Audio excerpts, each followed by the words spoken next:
Good morning to our students and parents here at home with APS. I'm Ms. Jacobson, and I hope you've enjoyed this week of segments that we've been filming for you. We know that we've been focusing our attention on our students and their reading and their math, their PE, their fine arts activities, and today we decided that it was time to take a little bit of our filming schedule and devote that to talking to parents and to caregivers and to grandparents and to foster care parents and all of the grown-ups who provide care and love and shelter for our students here in APS and in our other areas. Now, we're going to be talking specifically about our school district today a little bit, Albuquerque Public Schools here in Albuquerque, New Mexico, but we know that we have a lot of watchers from other places. So before I introduce my co-presenter and all of our activities here today, I want to encourage you to check in with your school district about what is happening for the fall in your city or in your state. Here in Albuquerque, parents, we really want you to make sure that you listen to and keep in contact with your schools so that as things change, you know what's going on. I'm here with Ms. Linda Torres, who is the new principal at Reginald Chavez Elementary School here in Albuquerque. And Mrs. Torres has also been a behavior support specialist in the C&I department that I work with. And so we're going to talk today a little bit about what our students may be feeling and facing as they get ready to return to school. And I want to parenthesize that by saying returning to school, maybe not knowing what school is going to look like yet, because we don't. We have some options, but we don't know exactly what that's going to be. And so when we got to talking about this the next few weeks as we get ready for our fall semester, one of the things that came up was talking about kids kind of having some meltdowns and maybe not really sure about what to do about going to school. So kids, if you're listening today, you're going to hear some things that really are for grown-ups, but you're going to also hear some things that you might want to think about and you might want to make at home and do at home that can help you calm down, especially if you're worried or you're anxious about what's coming in the future and you're not sure what that is. So it brought to mind this book that is one of my favorite books from when I was a teacher at Via Vista Elementary School here in Albuquerque. It's called Alexander and the Terrible, Horrible, No Good, Very Bad Day, and it's written by Judith Vorst and illustrated by Ray Cruz, and it is published by Aladdin Books.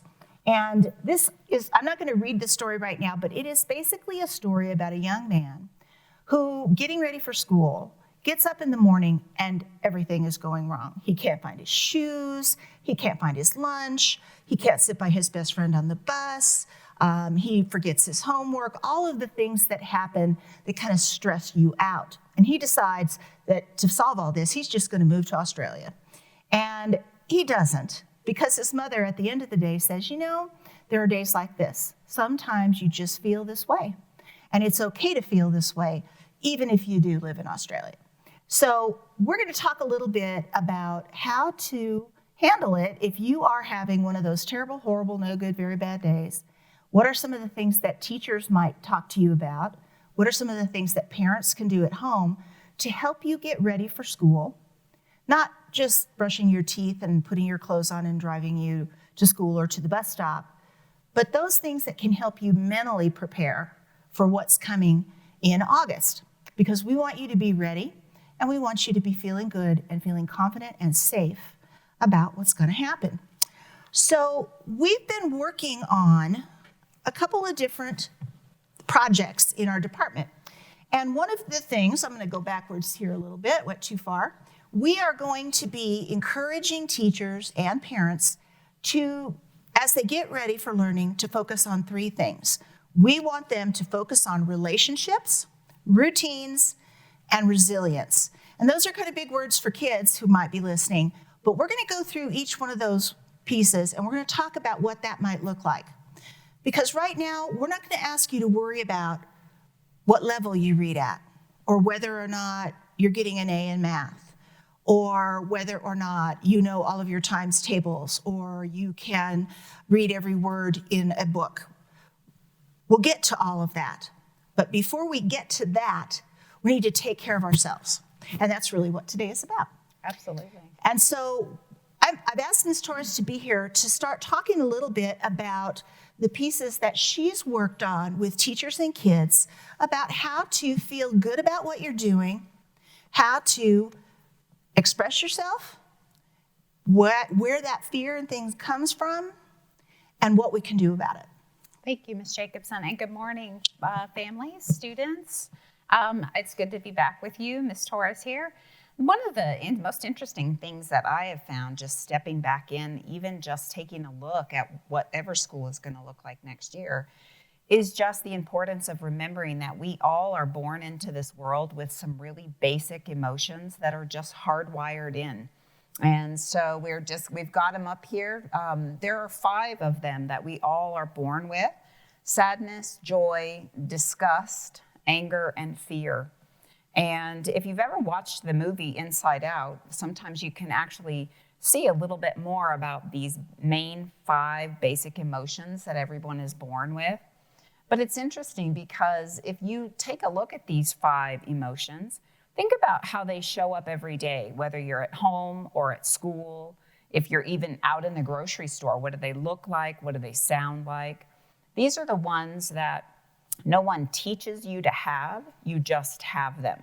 And the one thing that parents can do is to help students understand that all of these 5 basic emotions are with you all the time, and learning how to work through them and to understand them, to name them, that's important, to recognize that you're feeling something like that, and then to start making decisions to help you make it through. A lot of times young children will say, I'm so mad and I think it's never going to go away. And the truth is, our emotions come and go. And learning how to deal with whatever emotion that you have, as well as being able to feel that you have some sense of control about how you're going to take care of yourself.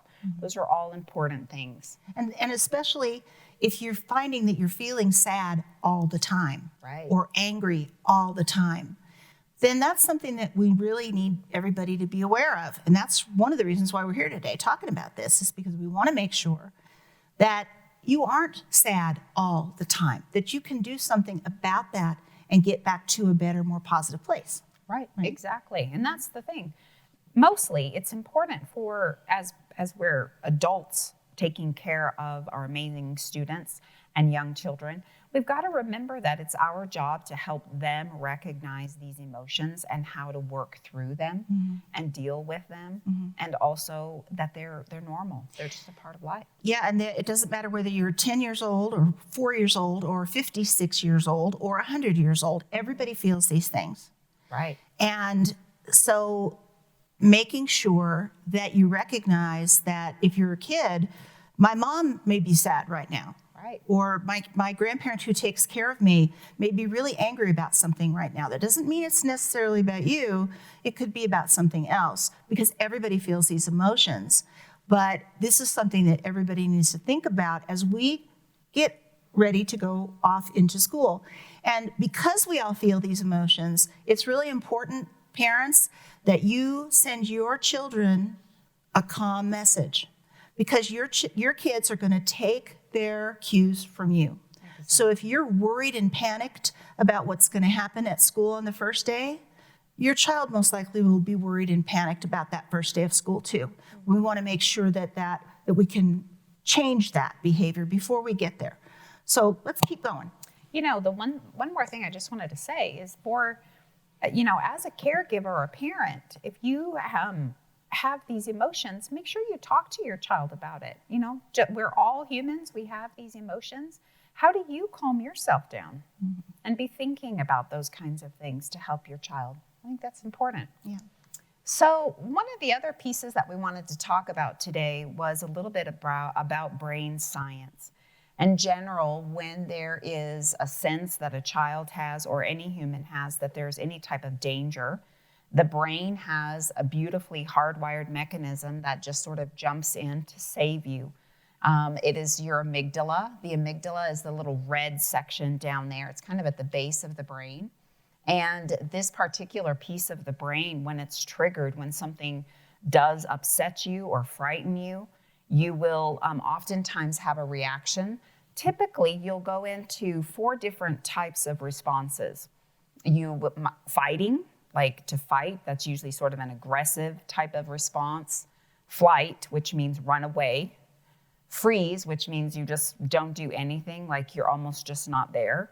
The other one is capitulate, and that is a really large word, but basically what it means is that you're just going to allow whatever is going to happen. You don't resist it, you don't fight against it, you just sort of almost pretend that it's not even happening. And sometimes as a person that's responding in that way, you just let whatever is going to happen, but you're scared at the same time. Now, when people are anxious and fearful and scared, that emotion is coming from that part of the brain. Right, that amygdala. And in order to help that go away, Right. we want to be thinking and doing and acting in different ways that use a different part of your brain. Exactly. That's the most important. You know, if you imagine that you're in the middle of the rainforest, and suddenly a giant leopard jumps out and is going to attack you, right? Then you're going to respond. Your amygdala is going to be triggered for sure.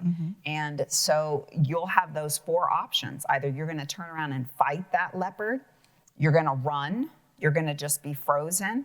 I don't know exactly that you would capitulate in that moment. I don't want to get eaten by a leopard. Nobody right? wants that. But the thing that's important is for you to understand that it's a normal reaction. And it doesn't have to be a leopard. We're not running from a leopard. But right now, the things that scare us are uncertainty. And a virus. That we can't see. Exactly. And we don't understand everything about. And so this is not just really for young children. This is for adults as well. Absolutely. And recognizing that your own amygdala may be triggered right now by the stressors that you're facing. Yeah. And just knowing that some of the things that can trigger that are threats, which we're talking about one right now. Either it's the virus that we're facing, insults, put downs, sarcasm, public shaming, trauma overall that could be happening or has happened. Yeah. And kids, if you're watching and you're not sure what trauma is, you want to talk a little bit about what trauma really is. Well, and the thing is that trauma can be lots of different things. It can be a physical trauma, something that actually harms your body. It can be the threat of something that could harm you. It can be lack of receiving support and help. It can be lots of things. And it's an interesting time right now because if you have trauma that has already happened, and then you're also dealing with a pandemic, and you're also dealing with just not having the basic routines of everyday structures of school and of life, that could really trigger you to just feel super anxious, worried, nervous, just afraid. Yeah. And we know that there have been parents who have been out of work or have lost their jobs because of the pandemic and the closures of businesses. Right. And we know that in some places around the world, and even in our own community, people are worried where their meals are going to come from. Exactly. Things like that can also cause trauma. And so it's really important to name it and to recognize what's making you feel that way, and then knowing some alternative ways of dealing with it so that you can not feel that scared feeling that you have in the pit of your stomach, and that anxiety that you feel and the worry that you feel. Yeah, it's interesting because remember those 5 basic emotions that we're all born with? Well, those come with you. They're inside you all the time. They're like your toolbox of how you cope with things. So if you're under stress or under a bad situation, a really difficult situation where your amygdala is triggered, you're going to use these 4 coping mechanisms, and you're going to typically utilize those 5 basic emotions that we talked about to express yourself and to feel. And the thing is those are all hardwired in you. But interestingly enough, there are some types of coping skills that you can teach both yourself and your child. And we're going to talk about a few of those in just a minute. We are. And we're going to talk about it too, because not just because of our unusual situation, I was going to say weird situation, it is kind of weird. Yeah. But also because when students are in school, social emotional curriculum is part of what we teach kids. And our students have been out of school for 3 months. And so we've got new kindergartners coming in. Right. We have incoming first graders who didn't finish their kindergarten year. Right. And so some of those skills and those coping skills that we would teach haven't been taught yet. So for the grown-ups, it's going to be on your shoulders to help them to learn some of those things over the summer between now and the time school starts so that they're prepared and ready for whatever they're going to face. I think that's exactly what we're talking about today. One last thing I wanted to say about when your amygdala is triggered, like just in that case of like a leopard coming out to get you, well, like if the leopard suddenly ran away, it would probably take your body a little bit of time to calm itself completely down. So probably you would be breathing faster. In general, like your eye pupils may be dilated. You could have a heart rate that's accelerated.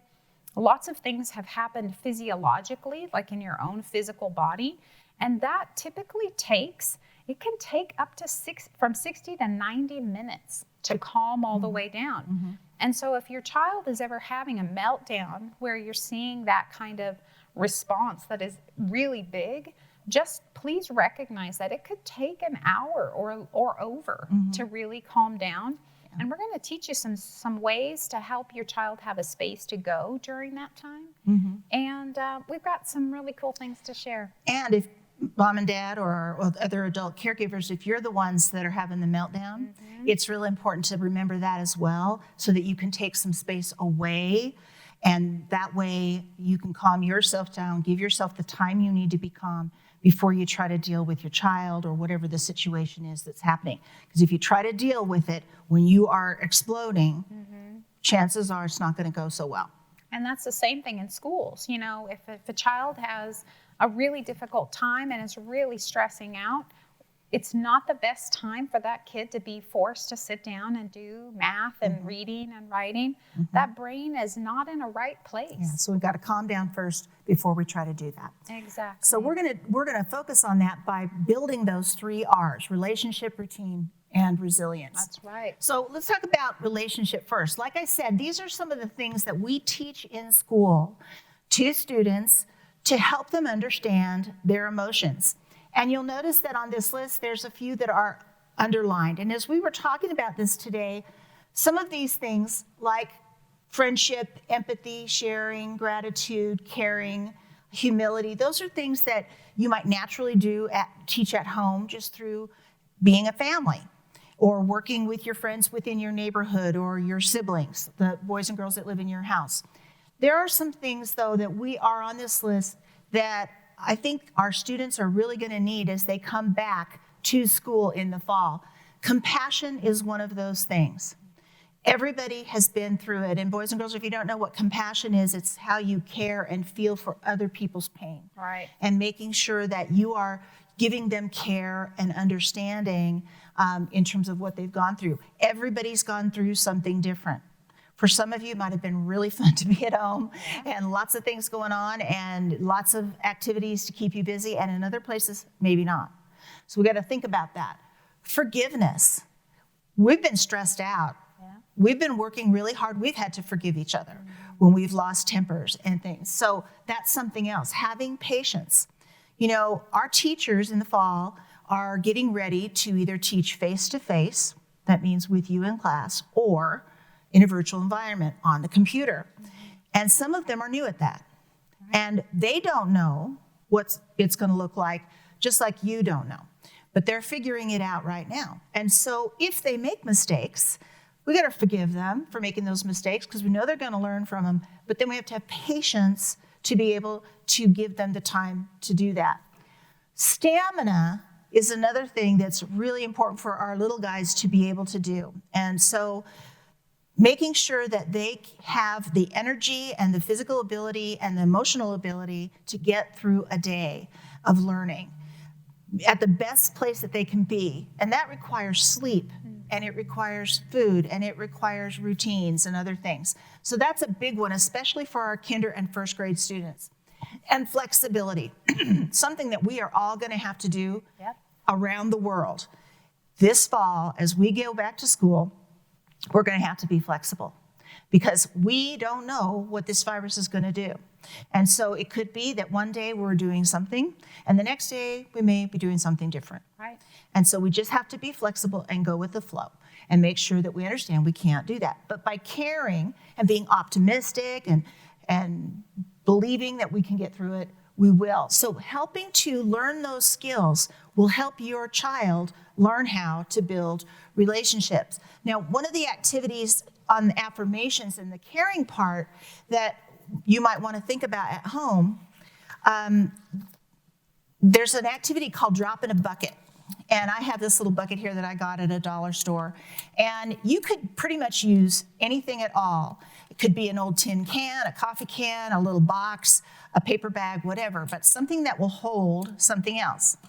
And the goal of this in that relationship building activity is to be able to show caring and compassion and optimism and give positive affirmations, positive messages to kids and to the adults in the house, and build that relationship into a positive thing so that makes an example for the students when they go to school, either online or face-to-face, that they've done that. A couple ways that you could do that. First of all, have students write things that they feel good about. And they're going to try to fill their bucket or fill someone else's bucket with those things. So a student might write, I believe in myself. And then they would fold it up or roll it up, and they put it in their bucket. Maybe they've been having a really bad day, and they sit down with a grown-up and talk about, I'm going to get better at this. It's going to get better. Today was horrible, just like Alexander had a horrible day, but I can do this. So we're going to put that in the affirmations bucket. You know what this reminds me of, Ms. Jacobson, is that if you notice someone at your house that's having a really rough day about a specific thing, you could actually change that person's outlook on life just by writing a note or saying something positive to them. Exactly, and if everybody in your household has their own container that you can put those messages in, you could have one for you could have one for mom, for dad, for auntie, for grandma, for the adult sister who takes care of you, whoever it is. So everybody could have their own affirmations bucket. Again, more personal and positive affirmations. I believe I can do that. Instead of saying, I can't, it's not going to work, we want to make sure that we say, I can. So go ahead. For young children, I think it's important for them to understand that if your internal bucket, if what's inside of you is empty and there are no positive comments or supportive comments, you're empty, you're more likely to melt down, to have tantrums, to feel sad. So filling your bucket, it's an actual physical thing that you can do to teach that. Yeah. The other thing I wanted to say about the words that are up here now is, we talked about those 5 basic emotions that you are born with, all of us are born with.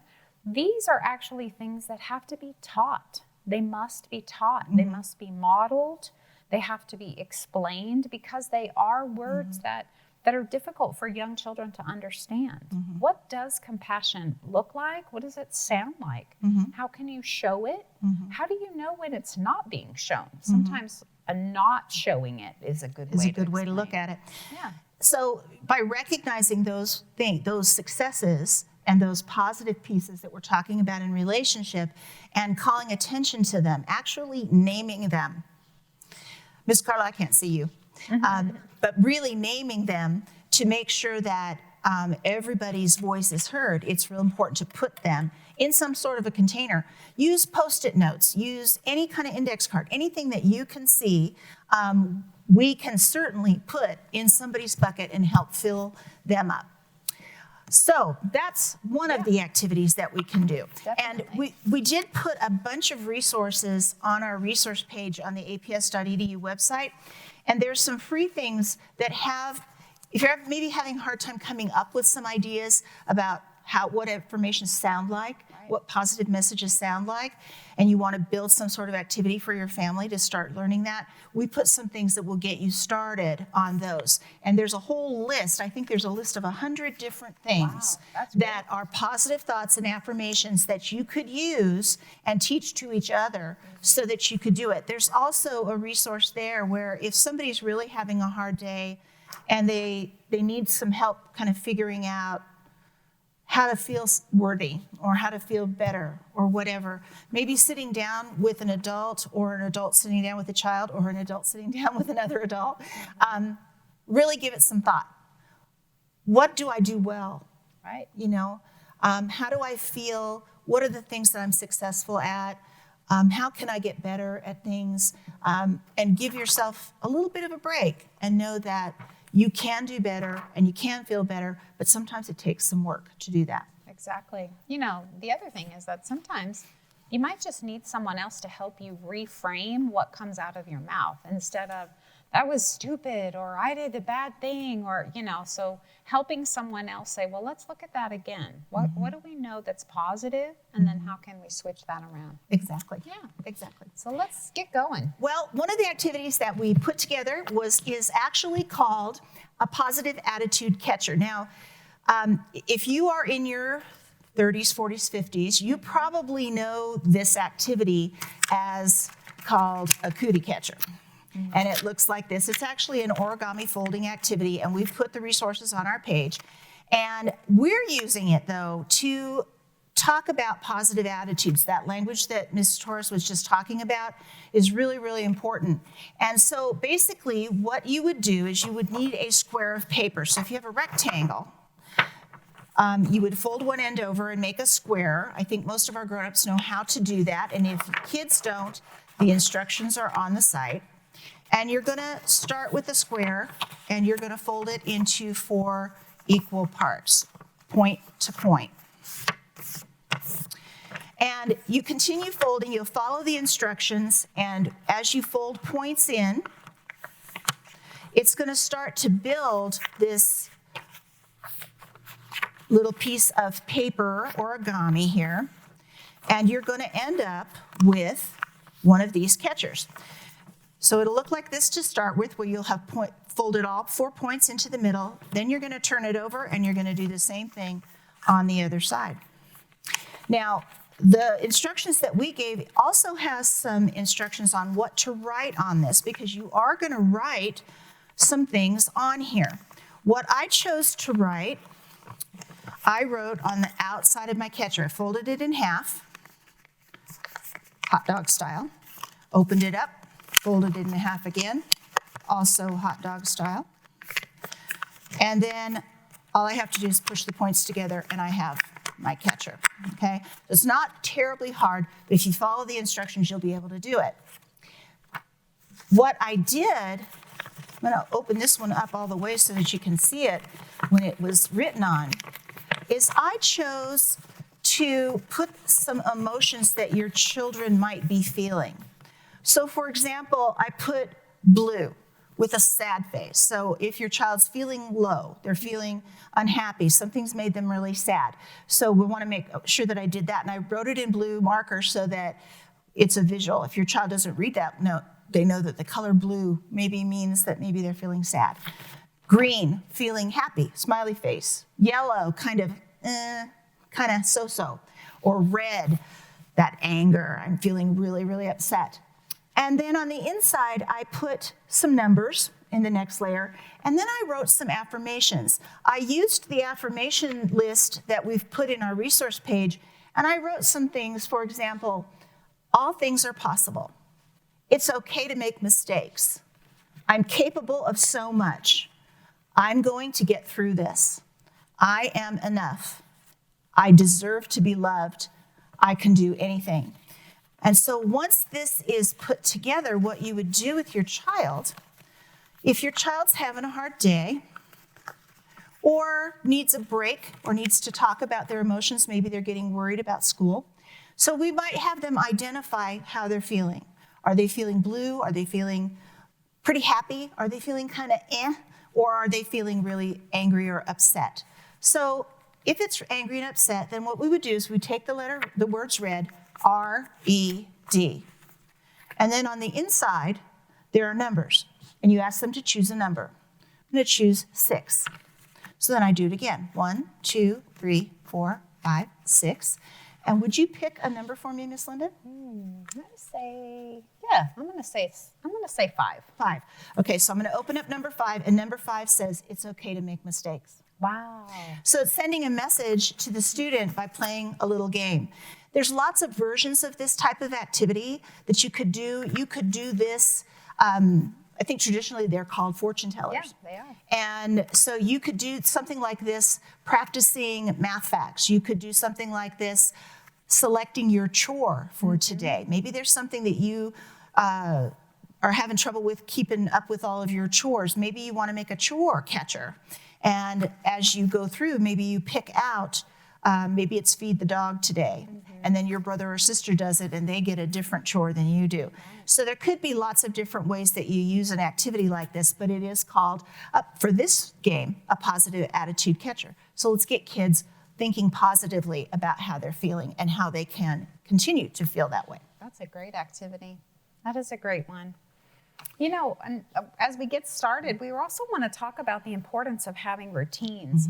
And it's interesting because we've got kind of a list of routines that you might see more commonly at home, and then something at school, whether we go back face-to-face or virtual, or maybe a mix of that. Like there's still a lot of unknown about that this minute. Right, and especially with our younger students, when you are getting ready to go to preschool, kindergarten, or first grade, those teachers talk to parents and to students a lot about these routines. And because we've been home, because we've been probably in situations that are unfamiliar, not our usual way of doing things, we may have gotten a little relaxed, and even in some cases, I know I have, a little lazy about some of this stuff. Whereas when I was going into the office every single day, I was always in bed by 9:30 or 10. But because I'm working at home, I may be tempted to stay up way too late. So there may be some of these kinds of things that are happening at home that we need to tighten them back up. And it's going to take a little time, because if they've gotten a little bit out of whack, then we need to start taking some time to start getting better and better at them. So bedtime. Sleep is a huge thing for attitude. And that's when our brain and our body kind of regenerates itself and starts to prepare itself for whatever's coming for the next day. So making sure that you have a set bedtime is really important. Parents and grown-ups, for our little ones, really and truly, if they're going to be in school by 8 o'clock in the morning, they should be in bed by 8 o'clock the night before. Or at least working toward getting into bed, so that they get that good 8 to 10 hours of sleep that young children need in order to be ready to learn. Right. Chores and responsibilities are another activity that if we've not been doing those kinds of things, and what I mean by chores are like emptying the trash and setting the table or helping with the dishes, putting your laundry away, all of those things. But they also include things like making sure that you get dressed, making sure that you've brushed your teeth and your hair, you've taken your shower or your bath, making sure that students who are new to school know how to keep themselves clean. Right. So how to take care of their hands and their bodies in the bathroom. Right. How to make sure that they know how to clean up a mess if they've made one. Mom and dad and caregivers, you don't have to be the one who does that. They need to learn how to do that. A daily schedule is another thing, making sure that we have components to our day. Now, it's easier when we're face-to-face and we're at school because the bus comes at a certain time and you have to be ready to go. Breakfast, lunch at school is at a certain time. The bus comes home at a certain time. So we have kind of a built-in schedule when we're face-to-face. Right. But when we're in a virtual environment, that can be very, very different. And so if you're having school on the computer, you still need to have some of those routines. You wouldn't go to school in your pajamas unless it was a special pajama day. Right. So you still have to get up and get washed up and brush your hair and your teeth and put your clothes on. So we tell our adults who are working, if you're working from home and making sure that you are dressed and looking professional. It's the same for kids. going to school is your job. And so making sure that you're ready to do your job and to do your work is really important. Good way to deal with that. Having a virtual learning time and a learning space. Now, parents, when your children are at school, they're going to have their own desk or table. They may have a cubby where they're going to keep their at-school supplies and materials. But if we are part of that time, or all of that time, if we are in a virtual environment, they're going to need a space at home that is also their learning environment. And it is where they keep their at-home supplies, their schoolwork, and all of those kinds of things, so that when they are in that space, they're at work. Just like if you're working from home, then you have a space where you're doing that work as well. Playtime, resting time, and media. Set times for those things and time limits. Exactly. I imagine that many of you have been on the computer a lot, so we want to make sure that that's part of that. But at school or in your virtual environment, make sure that you've got a place for homework and your supplies. Taking care of your personal needs. If you got to get up and go to the bathroom while you're online with your classroom, you would raise your hand and tell your teacher that too, so we want to practice those skills as well when you're online. Taking turns. Eating times. Eating times is really important, parents, because students at school, one of the strategies that we have to teach kids is how to get, carry, and clean up a lunch tray. Right. And it takes us a week or two to be able to teach kindergartners and young first graders how to do that successfully. So having them learn how to set a table, how to carry their food to the table, eat appropriately, and then clean up after themselves and carry it back to the sink, throw out the trash and those things. That's an important skill that you can do because they're going to come to school and haven't done that for a while. So we want to make sure about that. And then just basic play behaviors and setting schedules. Those are really important things. I think that's good. Some of the things that you can do to kind of practice these things at home are making some spinners. And we gave you a couple of different activities here, a wheel of coping skills. I made the same spinner, and it's called a chore spinner. And as I spin this, I have different kinds of activities, things that I might want my child to do. Take out the trash. Let's see, shower and brush your teeth. Maybe tomorrow you're going to be in charge of putting the clothes away from the dryer. So if you need to make a game out of it to get kids engaged, those kinds of things are really fun. And we've got those activities listed on our resource page. Very nice. Now, we want to talk a little bit, and we're gonna get up here and move in just a second, but we want to talk about resilience.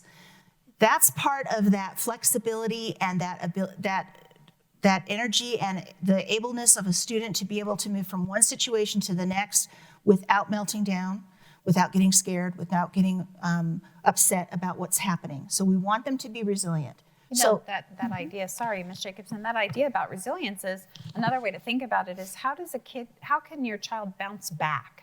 If something bad happens or if it's been a difficult time, how can they bounce back and recuperate? That's another way to think about resilience. Exactly, and refocusing themselves. If they're starting to get antsy and wiggling and they don't want to sit in front of the computer or they're worried about going to school, we've got some little tools. Would you like to show them what you brought with you today? You know, books are always a good thing that you can utilize, and that's just something that many people already have. But beyond just a book that might help you calm down, I've got some things in this little calm down kit, and I just have just a plain little plastic bucket. This was just a basic water bottle, and I was at the dollar store and bought some glitter glue, and I mixed that glitter glue with a little bit of water. You kind of mix it up and then you can sort of watch it. It will eventually, over time, kind of settle back down to the bottom. Kind of calms you down. It does, and then you can just sort of watch it. It's nice to look at it through the sunlight if possible. You can put other things in there too. You can, so many different ththings. I just chose a basic glitter glue, but there's lots of things that you can put in. I've seen people use a dish soap as well. That so it's kind of clear. It's kind of a clearer picture. Another thing, when kids are so triggered and really stressed out, breathing is important. So using bubbles sometimes is a good way because it does make you sort of focus your brain for a minute, take a breath in, and then blow your bubbles out. They're also just interesting to watch and float. thinking of different activities that you could do while you're calming back down. Remember that 60 to 90 minutes that could take to calm down a mind. Sometimes a small stuffed animal, anything sort of texture-wise that is soft and squishy, that's something that could help. I typically do small items as well as large. I have some other things. This is just a little puppet. Actually, it's actually a screen cleaner for your phone, but it's really soft and fuzzy. Sometimes, again, that little tactile, that texture feel will help kids calm down. You got all of this at the dollar store, didn't you? Just the dollar store, yeah. I also have just an old sock that I filled up. I think there's some pinto beans in there. Sometimes I've seen it with rice. And things like this, if it's a cold day, you could warm it up in the microwave, and it becomes sort of a warm thing. I've even seen people maybe put just a little dot of lavender, essence of lavender, to kind of have it a smell as well. And it's okay to throw things like that because they're not going to break something unless they knock it over. But it's a good way to kind of get some energy out. Exactly. Play-Doh, typical Play-Doh or clay. And those are all things that you can find just so simply as we're just in a dollar store. A small ball, something soft, so that if it did get fidget, if it was thrown, it wouldn't really hurt too much. But it does sort of let you flex out some feel in there. And different types. This is more of a squishy ball that is very sensory. That one's an odd ball. It's an odd. It has like a really weird feel to it, but it definitely can help to calm down sometimes. Sometimes something just really simple, just a little game. If you've got a place that you could just sit down and rest, and just to try to focus your mind on something besides I'm so angry or I'm so sad. Well, and we were talking about how, that stress and that anxiety, it lives in that one part of the brain. These kinds of activities move you over into the other side of your brain. They really do. And that's what helps you calm down. So it's not just the item that's making you calm. It's how your brain is working and learning from what you're doing. Exactly. Lots of different ideas, ways to draw things, sometimes something simple. You can have an actual piece of paper or a pad of paper as well. I just was using this because then you can quickly erase it. Coloring books, drawing, coloring books, small, just simple things that a kid could go to in a minute of real stress. That's important. Sometimes just something just to fidget with and play with or hold. I've done things like this where I've had kids sort of touch onto each bead and hold it and breathe while they're just sort of holding on. A jump rope, perhaps, or a ball for something really active. A flashlight, and I don't know, Ms. Jacobson, what did you? I put this in here. We're going to show you an activity on the other side here in just a minute. Before we go, I'm going to bring the flashlight with me. Yeah. So I'm going to save that one. Chalk if you're outside, just these are things. I'm going to save that too. Oh, she's got some chalk. I've got an idea here. All right. Okay. She's got ideas. All right. The last thing that's in here is just a small little bucket of just some building blocks or building toys that you might have in there. It depends on what is your child's favorite thing. And so this is just a kit that then you would also find a place for in your home. So if your child is incredibly upset, frustrated, angry, crying, out of control, let's help him or her calm that down a little bit, and then find a place that they could go to relax and rest and have some comforts. And that way they're regrouping, they're refocusing, they're learning resilience, they're learning how to cope with the emotion, deal with it appropriately, and then get back into their schoolwork. And maybe even setting a timer, like we have a 3-minute timer here. I think you have a minute timer there. Yeah. Or setting the timer on your oven or on your microwave, so that they know they have a limited time. It's not just playtime. This is working brain time, but it's calm down time. I also wanted to say, just a little set of earphones could just sort of taper out noise. Sometimes that helps. Or listening to some soft sounds, nature sounds that you can typically find online. Or quiet music. Quiet music, yeah. Especially if you've got a lot of people in your house right now, and there's not a lot of peaceful time. Everybody needs that peaceful time. I think so. Okay, So we're gonna move over to the other side, and we want you to come with us. We're gonna be talking about 2 things that you can create very easily at your house, and do it with very little expense. In fact, we didn't spend anything on this. We just used items that we had. So if you'll follow us over here, we have, and be careful, Miss Linda, this carpet's kind of messed up here. All right. We have over here on this side what we are calling a do-it-yourself sensory walk. And what we have done is we've chosen some activities that help children to use all different parts of their body, their left side and their right side, also to possibly practice some skills, but then also to learn how to breathe and to try to calm themselves down. I would use this as a teacher if I had a student in my classroom who was having a really hard time sitting still and focusing on a lesson.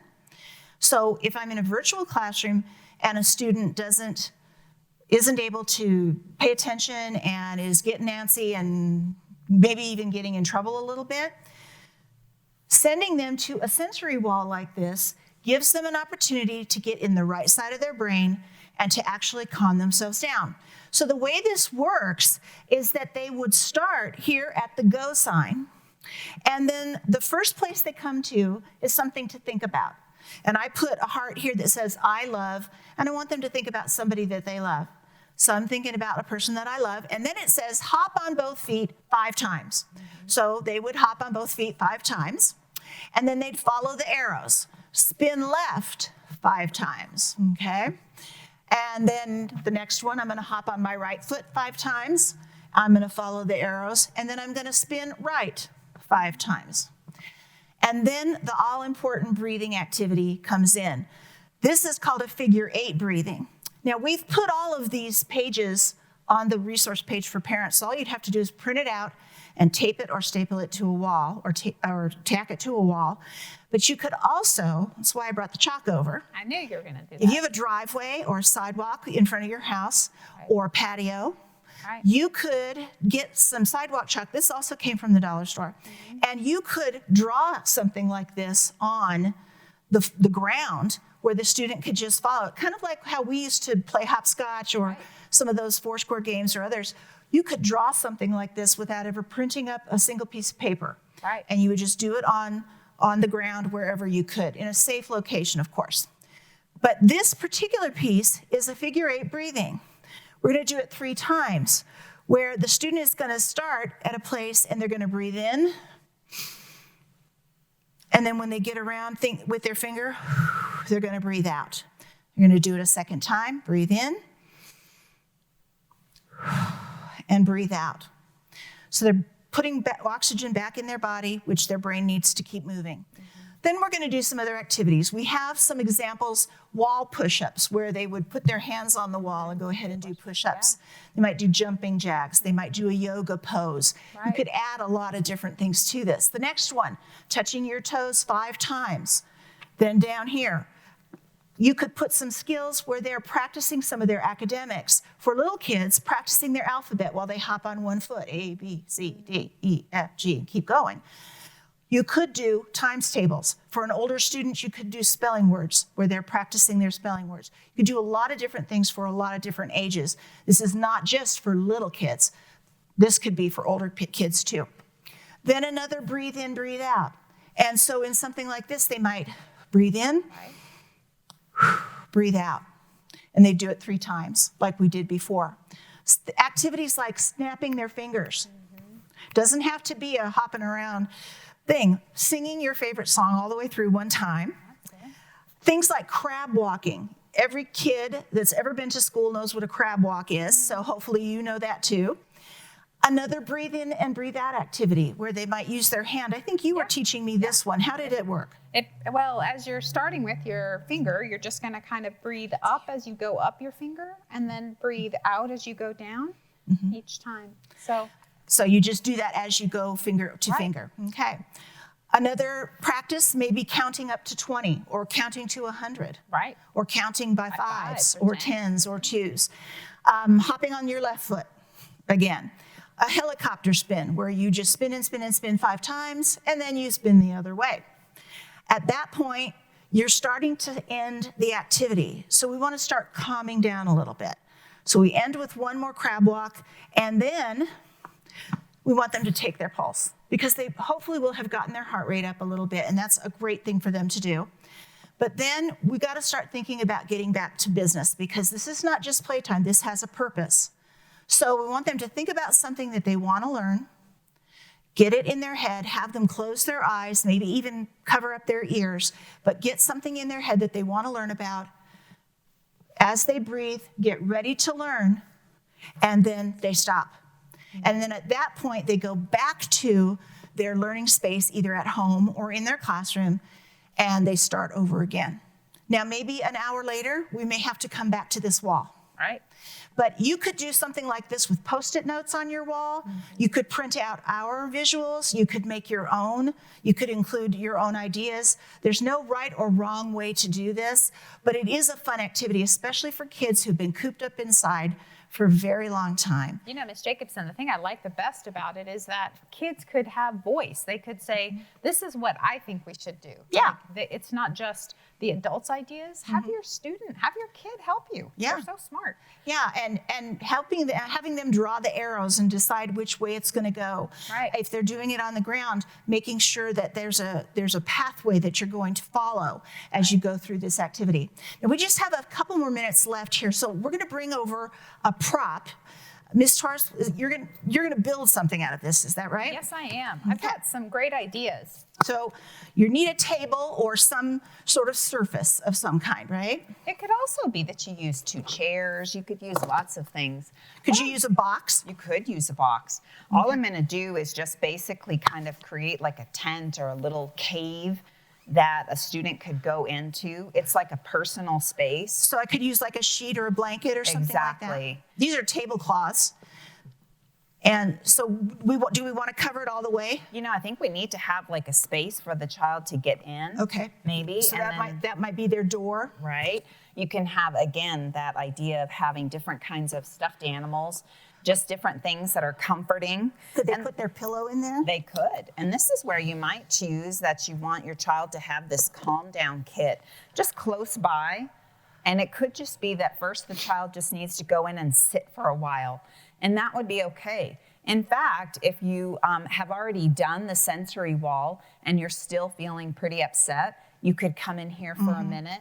It may take, again, it takes some time to get this done. So once they're in here, they could just sit quietly if they wanted to. Right. They would have their calm down box with some activities that might get them in that right part of their brain that needs to be functioning for them to learn. And then they could close themselves in. Exactly. So they needed could be space. in here. You can hear them. They're not far away. They're not locked anywhere. They're safe. They have things that are safe for them to have, but they are in their private space. And so other brothers and sisters, they could have maybe their own calm down space, but this might be the fort or the calm down space for one person. Right. So it's personal for that individual. Now, I brought the flashlight because if you're in a calm down space like ours where we use black sheets or black tablecloths or a dark color, if they're going to read or do something, they're going to need to have a flashlight. So, just an inexpensive dollar store flashlight's good enough. But that kind of thing might work. Now, we know that parents need calm down spaces too. Exactly. And it's absolutely okay for parents to leave the room and shut the door and say, I need 5 minutes to myself. Because we know that we all do. We get upset, we get stressed out, we don't know what's happening with our job, whatever it is. You need that calm down space too. So create yourself a corner of your house or your room where you can go, and that is just your spot. Create it just for yourself. So we talked about a lot of things today. We talked about our sensory wall, of course, and our calm down space. We talked about making a calm down kit. What were some of the other things that we talked about, Ms. Torres? We also did like a positive affirmations, fill a bucket. We talked about creating like a spin wheel that would be like a choice of maybe like a chore chart. It could also just be like a coping strategy, like if you're feeling upset, what are some things that you could do? So I feel like we've given lots and lots of different ideas. Lots of ideas. And those activities are on the aps.edu website under at-home resources. And so you'll be able to find them there. You can print them up. Everything that we put in there was free off the internet or we made it ourselves. So it's fine for you to print it. And then try it out, mix it up a little bit. I think that you'll find that as we get ready for school, again, whether it's face-to-face or whether it's in the virtual world, these kinds of strategies will help that be successful for your child and will help them get in the mindset of learning and having success at school, wherever that school may be. So thanks for joining us today. We're really happy that you were with us. We hope that you are having a great summer, and we are looking forward to seeing you in the fall. Thanks for coming to At Home with APS. We'll see you next time. Bye-bye.